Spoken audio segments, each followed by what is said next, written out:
Oke, makasih Mas Baik, Gugu ya, dan Kak. Prof. Laksono, Bapak dan Ibu. Assalamualaikum warahmatullahi wabarakatuh. Waalaikumsalam. Ya, terima kasih atas kesempatannya diundang ke forum yang luar biasa ini. Mungkin kita ngobrol aja ya, Prof ya, karena Pak siang-siang gini nih, enaknya ngobrol sambil ngopi begitu. Mas Gugu, mungkin saya menanggapi dulu sebelum nanti saya ingin share sedikit tentang knowledge management yang sudah 14 kali dibicarakan. Ini tadi Prof. Laksono menanyakan bagaimana tentang pendanaan ya. Pendanaan. Ini kalau tentang dana pengembangan sebuah sistem, ini contohnya yang menara ilmu yang sekarang digagas oleh UGM ini, kalau awalnya itu berbasis pada filantropi atau voluntary, itu adalah oke lah ya. Oke, tapi kita harus catat bahwa filantropi atau voluntary itu, atau infak sedekah itu selalu short time, waktunya sangat pendek dalam sesaat, tidak sustainable. Nah ini kalau pengembangan awal dari filantropi SOG, tapi sustainabilitasnya kita pertanyakan. Makanya yang kedua tadi Prof. Laksono mengusulkan agar ada subsidi dari pemerintah. Kita tahu anggaran tahun ini 2020 ini Presiden Jokowi memerintahkan agar ada refocusing, termasuk DPR sudah setuju bahwa semua untuk penanganan pandemi COVID-19. Tetapi harus dicatat juga bahwa pendanaan pemerintah itu selalu terbatas dan dikapling-kapling, dan sustainability-nya itu maksimal 3 tahun. Sehingga seandainya misalnya pemerintah tahun ini bisa memberikan anggaran untuk pengembangan knowledge management yang sekarang digagas, mungkin ya maksimal tahun ini 2021 sampai 2022 itu bisa. Nah, ada pertanyaan lagi tadi Prof. Laksono menyampaikan tentang crowdfunding. Ini menarik dan biasanya digunakan untuk startup company begitu ya. Nah, pertanyaannya, menara ilmu ini sebagai startup company mau mencari untung atau tidak? Nah, kalau tidak mencari untung, kemudian mau mengumpulkan crowdfunding agar orang membeli saham ini sudah nanti ada masalah tersendiri.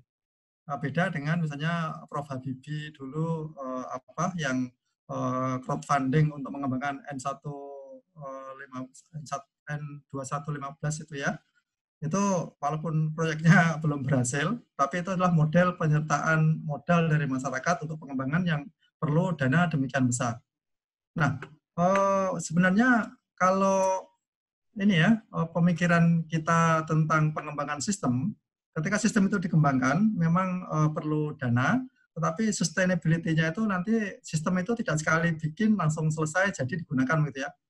Justru sustainability-nya itu biasanya perlu effort yang lebih banyak, sumber daya yang lebih banyak, dan selama ini yang kami pelajari bahwa knowledge management itu selalu dikembangkan karena internal organisasi ingin menyimpan pengetahuan yang dimiliki oleh para workers-nya, para pegawainya, agar ketika yang bersangkutan pindah atau yang bersangkutan pensiun, pengetahuan itu tetap dimiliki oleh organisasi.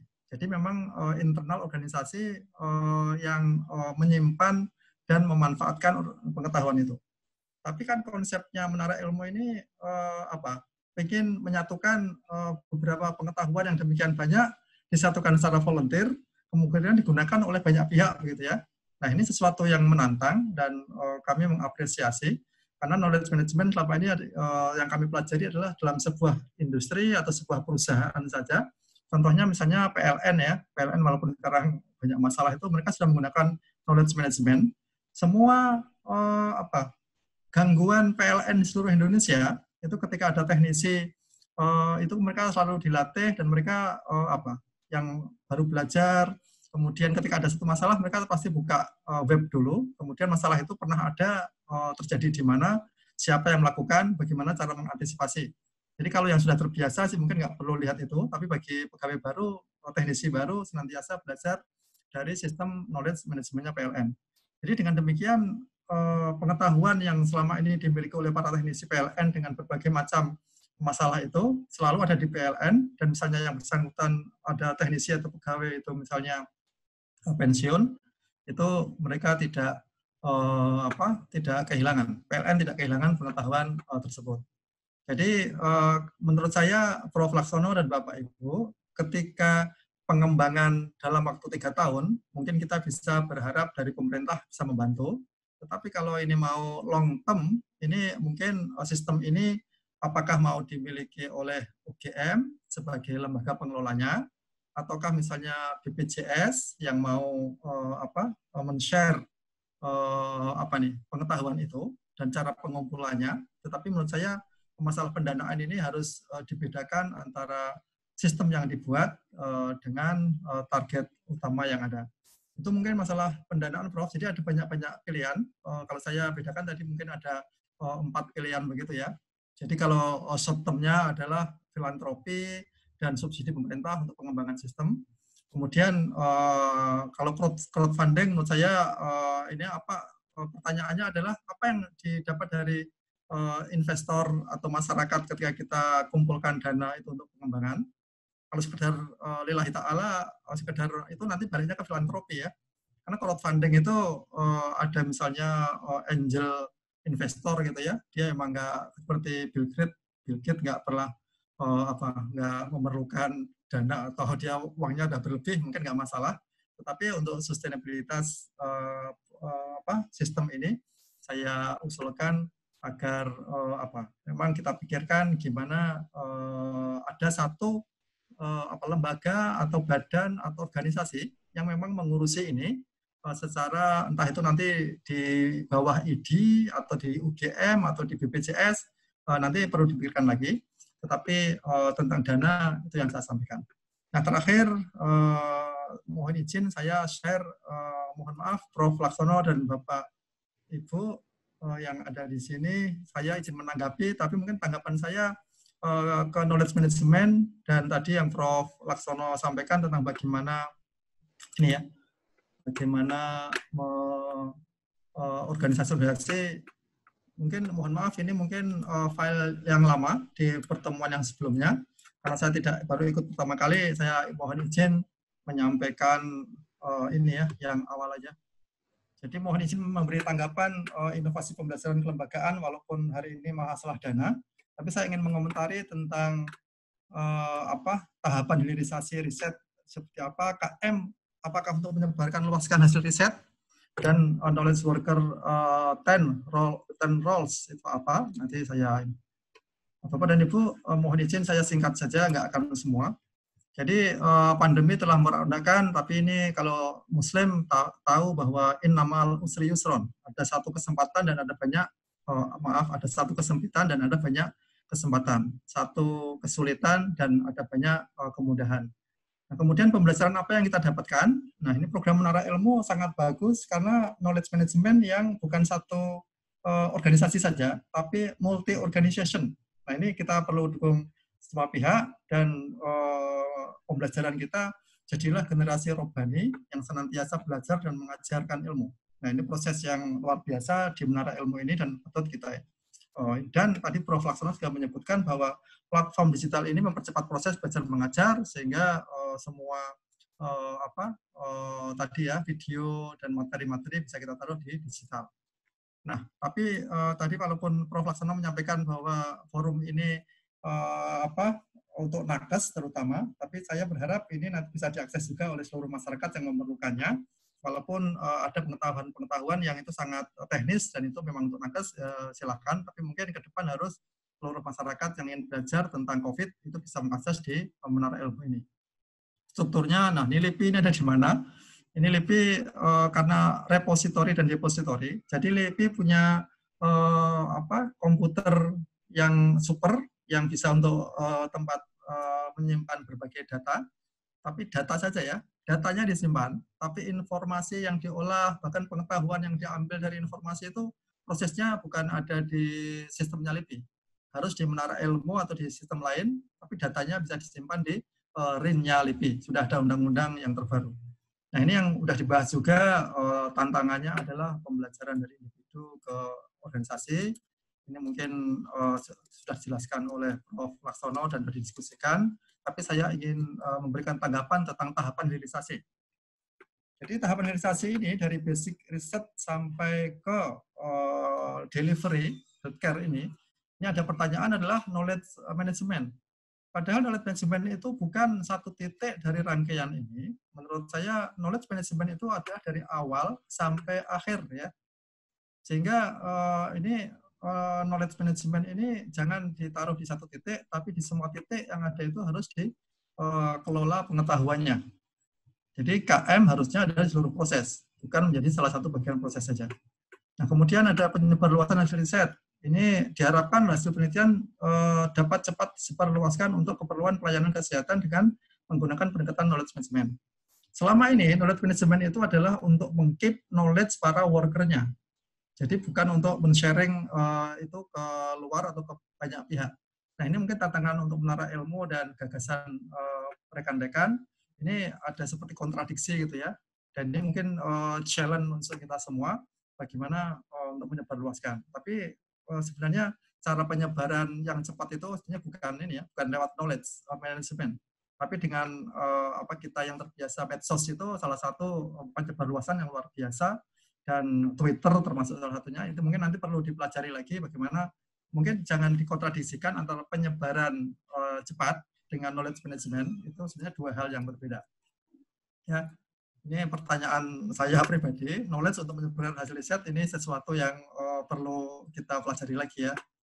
Nah, kemudian ini yang menarik, saya temukan ada tentang 10 roles. Jadi para worker individu ini ada 10 yang harus dimiliki. Dia sebagai controller, mengontrol data, dia helper atau membantu, dia juga learner tadi ya, yang ini kemudian ada linker, melingkan berbagai sumber daya yang ada, networker, organizer, saya singkat aja ya, retriever, berarti meretrieve mencari dan mengkolek informasi yang diperlukan, sharer, nah berarti dia harus men-share pengetahuannya, terutama kalau di lingkungan rumah sakit ya, di internal rumah sakit begitu ya. Solver, dia harus menyelesaikan permasalahan. Kemudian dia tracker, bisa nge-track, monitor dari reaksi personal sampai aksi organisasi agar ketika sebelum terjadi masalah gitu ya. Nah, 10 sifat ini harus dimiliki oleh nakes yang ada di di rumah sakit maupun di ini ya semua fasilitas kesehatan itu. Dan ini untuk bisa 10-10-nya ini kan sulit ya. Yang paling nggak dari 10 ini harus berapa yang ini dengan sharing dan dengan diklat mungkin akan di semuanya. Nah, ini tentang learning organization mungkin sudah dibahas juga sebelumnya, tapi saya mau mengingatkan kembali tentang learning organization itu ada beberapa sistem yang ada sistem thinking-nya, ada shared vision-nya, ada mental model-nya, ada team mastery-nya, dan personal mastery. Ini antara personal dengan miliknya organisasi, ini mungkin dua hal yang berbeda, dan dijelaskan dengan sangat baik oleh Peter Senge, tentang sistem thinking itu apa. Kalau lima-limanya ini personal mastery itu apa gitu ya. Kalau yang sisi organisasi ini bagus, kemudian personalnya juga bagus, maka sistem itu akan sangat cepat sekali berkembang dan tumbuh sangat menjadi supporting.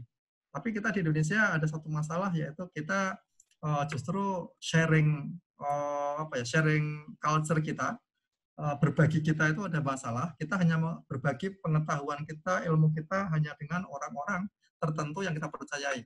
Tidak semua orang kita bagi ilmu. Nah, ini mungkin ada masalah budaya juga tentang knowledge management di kita. Nah, yang kedua adalah hubungan antara teknologi, budaya, dan proses framework. Nah, ini mungkin yang culture kita, ini salah satu poin dari learning organization. Ini tadi yang saya katakan bahwa kita tadi ya, contohnya ketika di COVID sekarang, kita tidak begitu disiplin, seharusnya bisa sampai 75%, 80% orang di rumah gitu ya. Tapi di Indonesia berhasilnya di DKI sama Jogja sama Riau ya, hanya bisa sampai 80% tidak bergerak, itu hanya 1-2 hari, tapi begitu terutama sebelum dan sesudah Lebaran dulu, begitu dibuka lagi, kembali lagi ke 50-60%, sehingga masih ada perubahan penularan yang semakin masif. Nah, kemudian ini juga model ini ya. Jadi external influence maksudnya dengan COVID ini organisasi diminta untuk belajar. Kemudian ada ini ya, learning environment, ada learning process yang praktis dan ada leadership. Mungkin Prof. Laksono dan Bapak Ibu sudah membahas tentang bagaimana meta leadership, tentang bagaimana kepemimpinan di rumah sakit dan kepemimpinan di fasilitas kesehatan seperti apa. Ini perlu ada saling merangkai. Jadi learning organisasi itu banyak sekali faktornya. Dan ada satu hal catatan saya yang terakhir tentang mengukur dampak ini. Mungkin sudah dibahas juga. Tapi dari pengetahuan yang ada, kemudian langsung social impact-nya, indikatornya adalah pandemik terhenti dan case facilities gitu ya. Ini pertanyaan juga bagi saya. Dengan webinar dan penyebaran pengetahuan, kemudian dampaknya pandemik terhenti dan case facilities dan sebagainya. Ini juga terlalu ini ya, potong jalan yang ini. Mungkin secara ilmiah seharusnya kita menempatkan suatu efek dampak dari berbagai penyebab yang sebelumnya. Ini yang sudah dibahas oleh Prof. Laksono di sebelumnya juga Bapak dan Ibu. Tapi ada satu pernyataan ini ya, ke depan bahwa platform digital harus dapat menjadi sarana penyebaran hasil penelitian mengenai COVID. Nah, ketika ini penyebarannya ini ke umum atau ke tenaga kesehatan di berbagai lini di seluruh Indonesia, nah ini berarti dianggap bahwa organisasinya adalah organisasi nakes se-Indonesia. Nah, itu apa yang mungkin apakah ID atau tadi ada APSI atau apa tadi ya, Asosiasi Rumah Sakit atau RC gitu ya. Nah, ini mungkin perlu jelas dulu siapa yang harus sebagai top manajemen di knowledge management ini.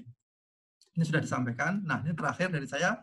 Untuk mengukur dampak, ini mohon digunakan nanti diagram terang ikan atau diagram impact pathway dari input, proses, output, outcome, sampai impact. Dan impact itu adalah akibat dari banyak outcome. Dan outcome itu adalah banyak dari output.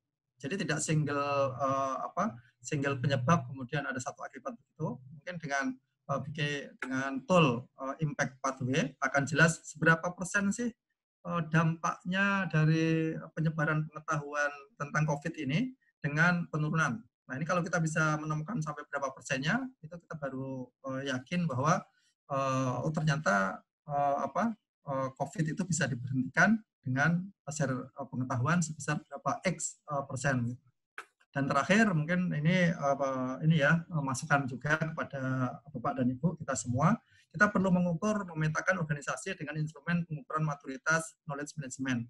Ini biasanya kalau di organisasi ada 5 level gitu ya, yang belum berkembang dan yang sudah advance, yang di level 5. Kalau yang level pertama adalah yang belum berkembang, itu ciri-cirinya yang masih belum menggunakan sistem dan sebagainya. Kalau yang level 5 itu ya seperti Telkom, Bank Indonesia, PLN, Unilever, dan sebagainya, itu mereka sudah menggunakan teknologi dan mereka memang bisa menemukan bahkan seperti data mining gitu ya, dari pengetahuan-pengetahuan para workernya dikumpulkan dan mereka bisa menemukan suatu informasi baru, pengetahuan baru, itu yang versi 5. Jadi mungkin nanti rumah sakit dan fasilitas kesehatan perlu diukur kira-kira yang sudah advance berapa, yang menengah dari level 1 berapa, level 5 berapa gitu ya. Mungkin nanti bisa agar jelas petanya bagaimana di Indonesia. Itu aja masukan dari saya, Prof. Laksono dan Mas Gugo. Berikutnya mungkin bisa kita diskusikan. Terima kasih. Atau langsung Prof. Laksono ini yang jadi moderator, Prof. Oke, ya. Sedikit menanggapi ya Pak Rudi ya. Ini menarik ya. Jadi yang disampaikan Pak Rudi ini memang sebuah hal yang menjadi pertanyaan besar bagi saya. Jadi memang betul kalau kita lihat secara, saya mencoba untuk menerangkan mengenai apa yang disebut sebagai tadi strategi pengembangan yang target kita kan di tiap-tiap lembaga itu mereka menggunakan knowledge management tadi, seperti yang dikatakan Pak Rudi ya. Ya, ini ya. Nah, yang pertama menarik adalah ketika ya seperti web yang kami kelola di sini. Nah, apakah keberlangsungan web seperti ini itu berasal dari model mekanisme pasar yang membeli, ya. Jadi di organisasi tadi yang melakukan knowledge management tadi, dia butuh, sehingga dia mau membayar rupiah tertentu, dan yang di sini memberikan semacam jasanya. Jadi semacam hubungan jual beli. Ya. Atau memang web ini itu didanai oleh subsidi pemerintah atau tadi filantropi ke sana. Nah ini Pak Rudi ya, yang sebetulnya yang ingin saya tanya juga pada Pak Rudi, mungkin teman-teman dari LIPI ya. Sebetulnya pemerintah itu mempunyai pos nggak untuk mensubsidi modal seperti ini, pengetahuan, sehingga lembaga-lembaga yang mengembangkan risk management tadi, memang dalam konteks COVID itu saya yakin banyak lembaga termasuk di UGM sendiri ya, itu yang belum mempunyai pemahaman mengenai COVID dengan baik ya, karena ini sesuatu yang baru ya, sehingga butuh luar tadi Pak, yang memberikan semacam pengetahuan tadi. Nah, apakah untuk mengelola seperti itu berasal dari subsidi atau rupiah langganan? Nah, pengalaman kami memang selama ini kita bukan dari subsidi pemerintah, tapi dari filantropi, ya, plus donor asing, Pak. Donor asing. Nah, nih, masuk ke sini. Nah, ini pertanyaan yang mungkin nanti kita diskusikan dengan teman-teman ya. Apakah hubungan antara lembaga yang mengembangkan knowledge management tadi, dan rumah sakit dengan kelompok-kelompok yang memberikan supply pengetahuan tadi, itu hubungan yang sifatnya itu non-pasar, berbasis subsidi atau filantropi, ataukah jual-beli rupiah dan jasa tadi. Nah ini saya kira, begitu Pak Kuku ya. Mungkin kita bisa diskusikan, tapi saya sepakat bahwa dengan Pak Agus ya, bahwa ini sesuatu yang masih sangat-sangat istilahnya itu belum banyak dieksplorasi oleh berbagai pihak di Indonesia. Ini satu ilmu khusus yang kita sering mengacuhkan atau neglected tadi. Terima kasih.